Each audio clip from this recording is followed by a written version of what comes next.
I wouldn't ask this of you if it were not important. I cannot afford any conflict with Cersei with the wedding so near. What do I say? Find a way to appease her. Humor her. Tell her what she wants to hear. See if the Queen Regent is ready to receive us.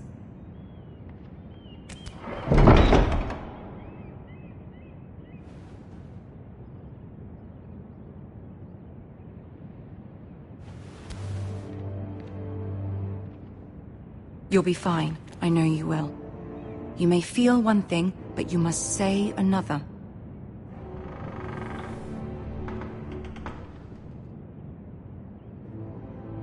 Good luck.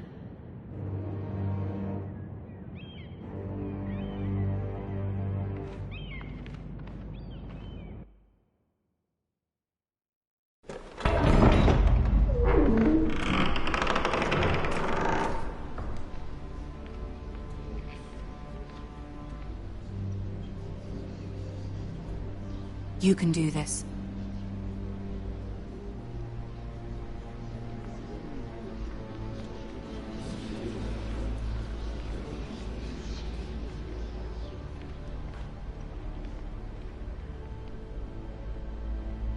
Ah, Lady Marjorie. Aren't you looking lovely this evening? Lord Tyrion. Your Grace? With your permission, allow me to introduce Lady Mira of House Forrester.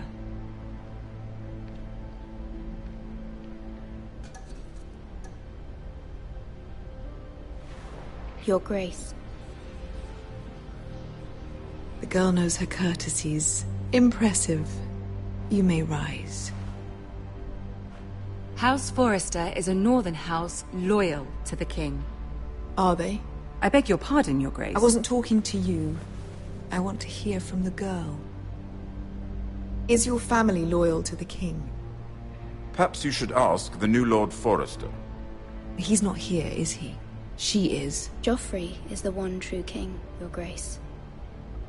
And yet, for centuries the Forresters have been loyal bannermen to House Stark. A house of traitors. Yes, Your Grace. They are traitors. The Starks were your liege lord, yet you name them traitors so easily. I take it this is the kind of loyalty the king can expect from you. If you have any loyalty at all. Is your house willing to swear fealty to your new liege lord, Roose Bolton?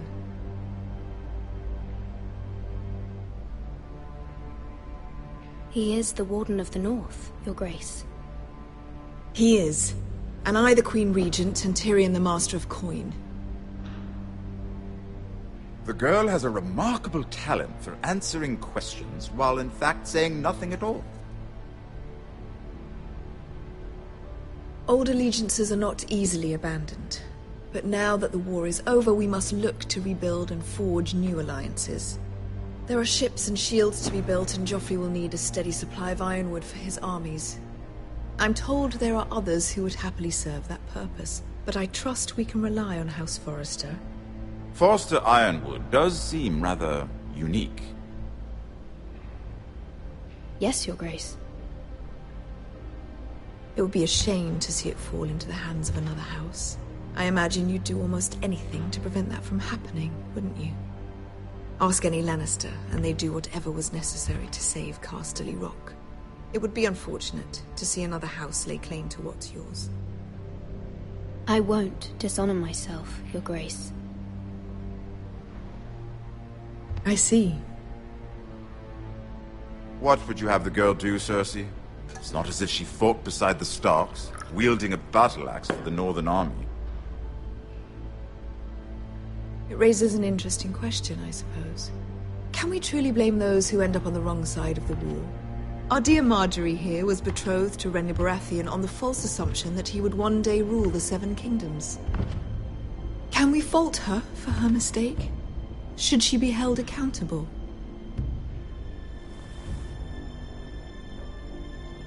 She was just following her heart, Your Grace. And the very same heart so quickly led her to my son.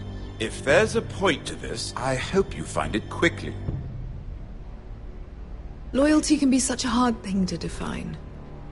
This city alone is filled with all sorts of ambitious opportunists looking to reinvent themselves, pretending to be something they're not. Who knows what lurks within their hearts?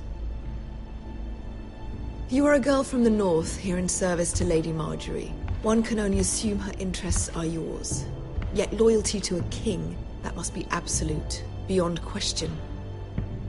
And if your loyalties were to become conflicted between your king and the very person whom you serve, what would you do then? I'm sure she would... Let the girl answer the question. Go on. I would be true to the king, Your Grace. Well said. I was beginning to worry you didn't have your priorities straight. She is a threat to the crown, isn't she? The most dangerous handmaiden in all of King's Landing. My sense is this girl will say almost anything to get what she wants. Which is not very encouraging. I'd like a word with you, if I may. Of course, Your Grace.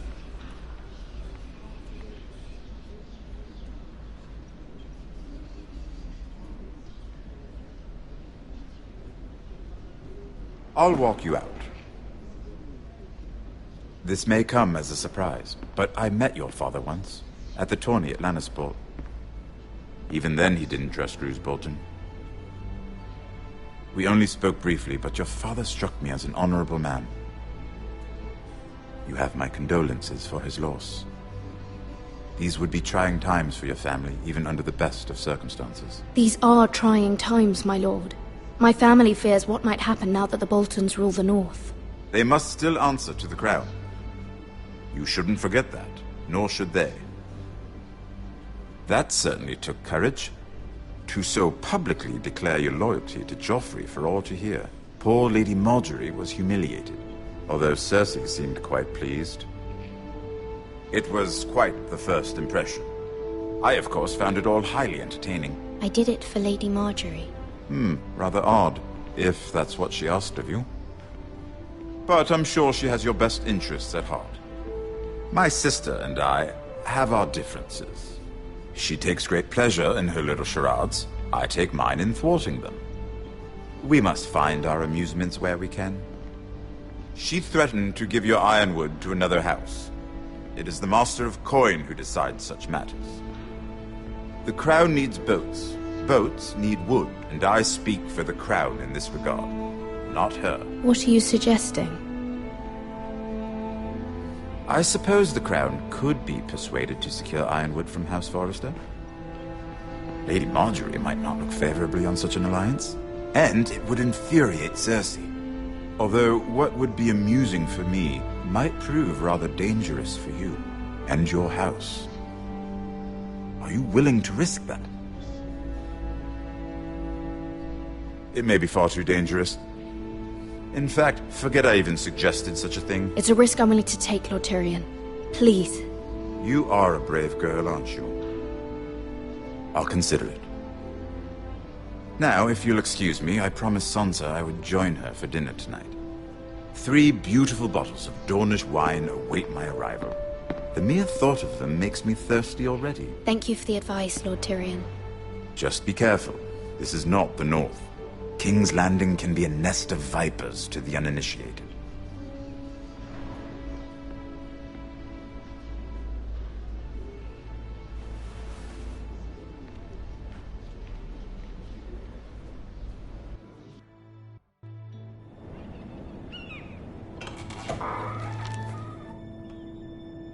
Mira, I was worried.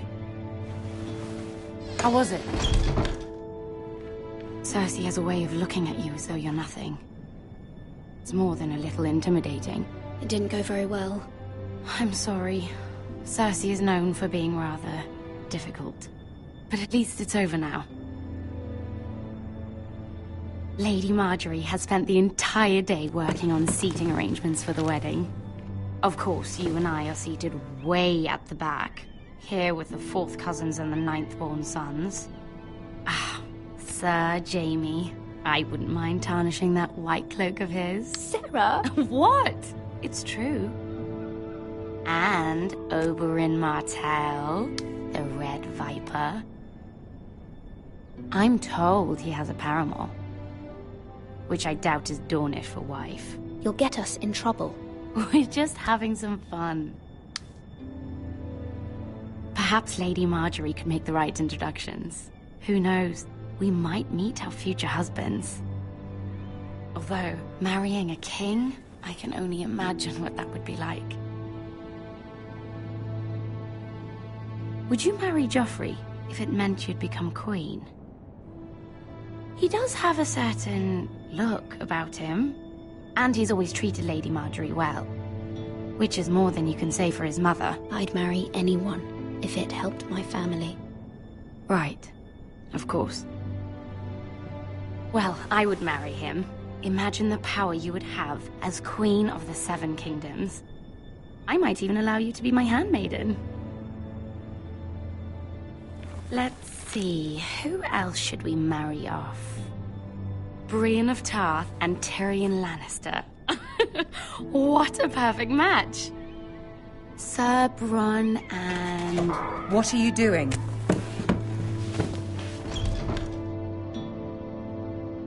Well? I'm sorry, my lady. As am I. We shouldn't have been messing about. This is not a game. It's a battle plan. Allies and enemies can be made with every move. Yet they say it is men who are powerful. The Queen was pleased by your display, Mira. I'm just glad it's over. King's Landing can be exhausting sometimes. There's always someone to please or some perceived slight to smooth over. I fear it will only get worse when I am queen. Once they know your true heart, the lords and ladies will have no choice but to love you. Do you agree?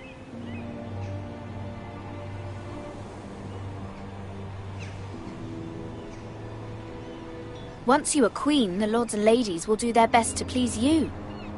You learn very quickly. Your words to Cersei were brave, but I know you must fear what the Boltons might do to your family. I do appreciate your willingness to appease her, as difficult as it may have been. Thank you, my lady. There's been something on my mind. Something important.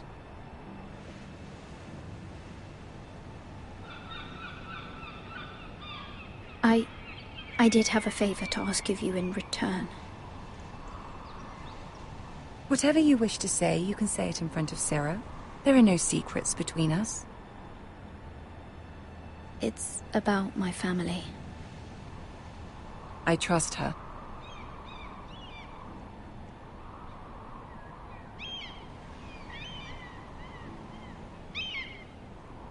Go on.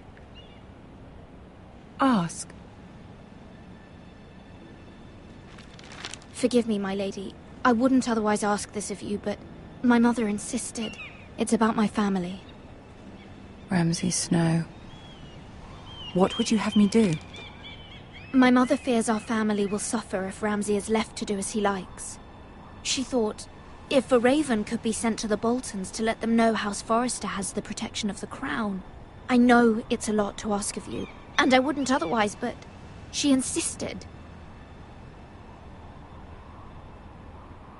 That is no small request, especially now. I know, my lady, and I wouldn't ask this of you otherwise. But my mother has left me no choice. She insisted. Joffrey...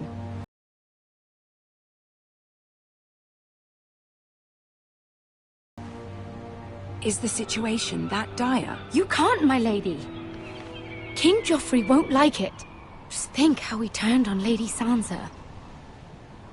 My mother feels it is urgent, my lady.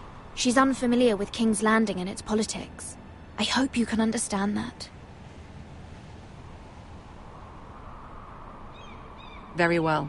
I'll make your request, but I cannot promise anything. Thank you, my lady. I will send a raven to my family at once.